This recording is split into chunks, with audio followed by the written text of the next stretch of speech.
Darsi YCP నేతలు విభేదాలు వీడి బూచేపల్లి శివప్రసాద్ రెడ్డి గెలుపుకు కృషి చేయాలని కోరారు మాజీ మంత్రి బాలినేని. 2019లో తండ్రి అనారోగ్యం కారణంగా శివప్రసాద్ రెడ్డి పోటీకి దూరంగా ఉన్నారని, ఇప్పుడు ఆయనకు వైసీపీ అధిష్టానం టికెట్ ఇచ్చినందున అందరూ వైసీపీ గెలుపుకు సహకరించాలని కోరారు.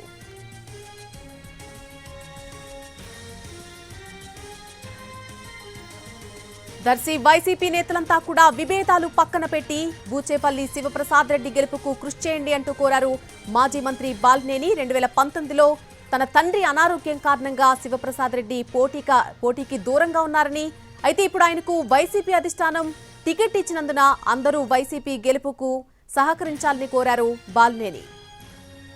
శివప్రసాద్ రెడ్డి గారిని అభ్యర్థిగా పెట్టడం జరిగిందని కూడా తెలియజేసుకుంటా ఉన్నా. మరి మీరందరూ కూడా చిన్న చిన్న గ్రూపు తగాదులు ఉన్నా కూడా ఎలక్షన్స్ లో అనేది పక్కన పెట్టాలి.